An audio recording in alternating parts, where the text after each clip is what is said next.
गंगा स्नान तो हम सभी कभी ना कभी करते ही हैं। काशी भी हम कभी ना कभी जाते ही हैं और काशी के लिए कहा भी जाता है कि जो जीते जी काशी न जाए वो चार कांधों पे काशी में आए। लेकिन जब काशी में हम गंगा स्नान करने जाते हैं तो क्या ये वाकई में वही गंगा है जो गोमुख से चली थी? और असली गंगा है क्या? हम किसे असली गंगा माने?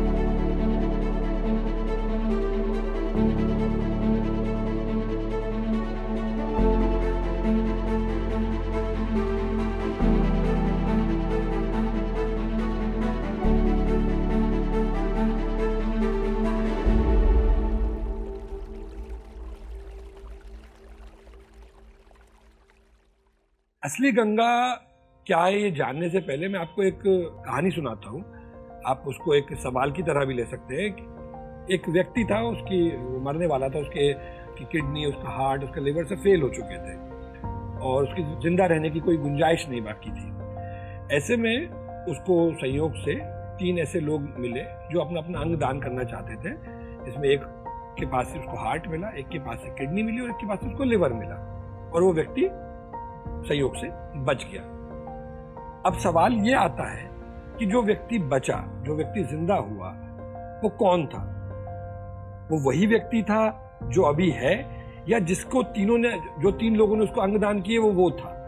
यहां पर आकर हम अस्तित्व का सवाल खड़ा कर देते हैं। अब जो जिस गंगा की हम बात कर रहे थे, अगर हम उस बात को जाएं या उस बात को समझें कि क्या काशी में जो गंगा बह रही है वो असली गंगा है, उसको समझने के लिए हमें यमुना के रूट पे निकलना पड़ेगा। दरअसल हुआ ऐसा कि हम एक डॉक्यूमेंट्री कर रहे थे यमुना पर, तो कुछ पैचवर्क रह गया था हमारा, तो हमने सोचा चलिए वो काम कर लेते हैं।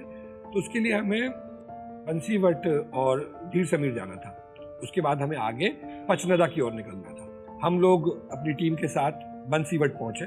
बंसीवट वो जगह है जिसके बारे में कहा जाता है कि कृष्ण जी यहाँ पर इस वट के ऊपर बैठ के बांसुरी बजाया करते थे और सारी गाय जो है वापस आ जाया करती थी। ये तो एक, हालांकि ऐसा कहा जाता है कि वहां पर आप उसमें कान लगा के सुनिए तो आपको कृष्ण की बांसुरी सुनाई देगी। मैंने भी कान लगाया, मुझे कुछ सुनाई नहीं दिया, भगवान जाने मेरे क्या कर्म थे।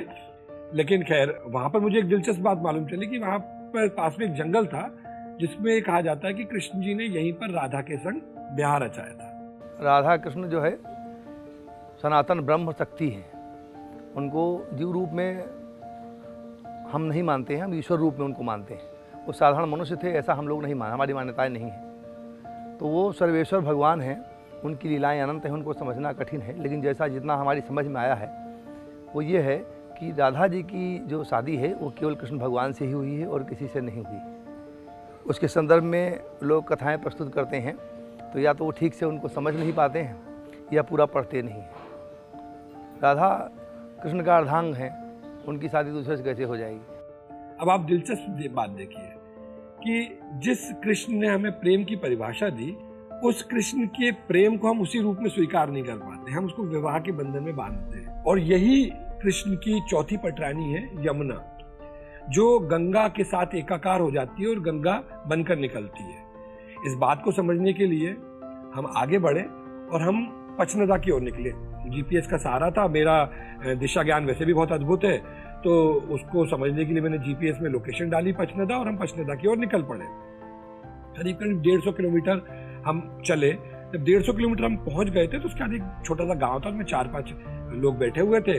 तो मैंने पूछा कि भाई ये पचनदा कहाँ पर है? तो बोले भाई यही पचनदा है। मैंने बोला कि लेकिन यमुना कहाँ पर है? यमुना बोले आज सब यहाँ यमुना नहीं, यहाँ गंगा बहती है। अब हम हैरान थे, यार हम तो यमुना के रूट पर निकले थे, गंगा कैसे पहुंच गए? बहुत देर तक बातचीत हुई। तुमने बोला ये आप मुझे वो बताइए वो जगह जहाँ पर 5 नदियाँ एक साथ मिलती हैं। तो उन्होंने बोला नहीं साहब, यहाँ पर एक ही नदी बहती है। और वो मेरे हर सवाल को नकारता जा रहा था और मुझे लग रहा था कि हमारे 150-200 किलोमीटर आगे चलना, पूरा रनिंग सब कुछ बर्बाद हो गई, हमारा शूटिंग का पूरा दिन बर्बाद हो गया। मेरा कैमरामैन थे मोहन और हमारे साथी नितिन, उन्होंने मुझसे बोला कि अरे सर टेंशन मत लो, 2-4 घंटे मिल जाएंगे तो कुछ ना कुछ अपन निकाल लेंगे। हम उस भरोसे फिर आगे निकले और फिर मैंने चंबल का रूट देखा। चंबल के रूट पे फिर हमें मालूम चला कि हमें इटावा जाना है और दरअसल हम पहुंच गए थे एटा। तो एटा और इटावा के कंफ्यूजन में जब हम निकले और हम इटावा पहुंचे तो वहां पर हमें एक जगह मिली और एक व्यक्ति मिला जिसने दरअसल अपनी जिंदगी में नदी की पढ़ाई करी है। उसने हमें 5 नदियों का एक बहुत प्यारा विज्ञान बताया। 5 नदियाँ जिसमें सिंध, क्वारी, पहुज, चंबल और यमुना है। ये भारत का एकमात्र ऐसा प्लेस है जहाँ 5 नदी एक साथ मिलती है, और 5 नदियों का एक अलग विज्ञान है जो उन्होंने हमें समझाया। 5 नदियाँ ये मतलब आज से नहीं, जब से सृष्टि का संचालन हुआ स्वयं प्रकृति की देन से बना है ये। यहाँ 5 नदियों का वास्तविक संगम है। सबसे पहली नदी है यमुना जी। यमुना जी की सहायक नदी है चंबल। इसके बाद दूसरी नदी है कुंवारी नदी। सहायक नदियों में आती है यमुना जी मेन है यहाँ पे। कुंवारी के बाद में सिंध नदी है इसकी सहायक नदी। इसके बाद में पऊ नदी है। इस तरह से 5 नदियों का संगम है, और 5 नदियाँ इसको सेंटर मान के 4 किलोमीटर और 3 किलोमीटर पहले मिल रही हैं, क्योंकि बरसात की वजह से यदि पहले न मिली होती तो ये जिला जालौन में महाप्रलय हो सकती थी। पानी की इकट्ठा मिलता तो दिक्कत होती नीचे वाले जिलों में जाके। इसलिए प्रकृति ने पहले ही 5 किलोमीटर मिला दिया है, क्योंकि जिस नदी में बाढ़ आएगी, राजस्थान में वर्षा होगी तो चंबल में बाढ़ आएगी, तो हमारी यमुना जी सूखी रह जाएंगी। जिसमें सूखा रह जाएगा उसका वाटर लेवल डाउन रहेगा, तो उसका पानी विपरीत दिशा में चला जाता है, तो यहाँ सीमित पानी आ पाता है। यही कहानी है नीचे इलाहाबाद तक। बातचीत करके जब हम आगे बढ़े तो फिर हम उस नदी की तरफ गए जो नदी दरअसल यमुना को और जीवन दान देती है, जिसको हम भारत की सबसे साफ सुथरी नदी कह सकते हैं। और इसमें हमें हमारे देश के डाकुओं का धन्यवाद देना चाहिए और घड़ियालों का धन्यवाद देना चाहिए। दरअसल मैं बात कर रहा हूँ चंबल नदी की।